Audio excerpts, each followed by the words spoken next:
সদা হাস্য উজ্জ্বল ছোট্ট এই ছেলেটির নাম সুমন। সুমন বিশাল এক দায়িত্ব গ্রহণ করেছে সবেমাত্র 11 বছর বয়সে।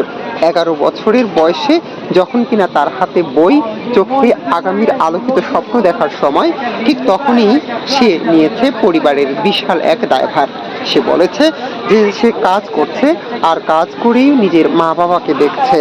তবে তার স্কুলে যাওয়ার কথা থাকলেও সে কেন কাজ করছে সেসব বিষয়ে বললে সে বলে, ভাই, গরিব ঘরে জন্ম নিয়েছি যেহেতু কাজ করে খেতে হবে, আজ হোক কাল।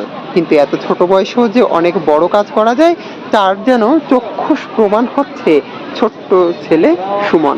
11 বছর বয়সেই সে সামাল দিচ্ছে একটি গাড়ির ভিতরে কন্ট্রাক্টরের কাজ করে। ছোট্ট এই সুমন এই গাড়িতে প্রায় 6 মাস ধরে কাজ করছে বলেন জানিয়েছেন। সে একজন কন্ট্রাক্টর। ছোট একটা মানুষ, বড় বড় মানুষ, ছোট মানুষ সবার কাছ থেকে টাকা উঠাচ্ছে। কিছু বললেই হাস্য উজ্জ্বল চেহারায় উত্তর দিচ্ছে। বলা হলো, সুমন, এ কাজ করো কেন তুমি? সে বলেছে, ভাই, গরিব মানুষ, গরিবের ঘরে জন্ম নিয়েছি, কাজ তো করতেই হবে, সে আজ হোক কাল হোক।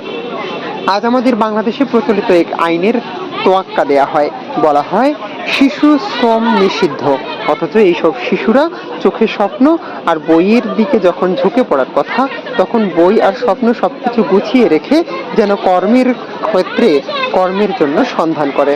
কেননা তাদের একটু কর্মজীবনই দিতে পারে পরিবারের একটি স্বস্তি, 3 বেলা খাবারের নিশ্চয়তা। এমন হাজারো পরিবার রয়েছে যেখানে ছোট্ট ছেলেদের স্বপ্নই হচ্ছে কাজ করা।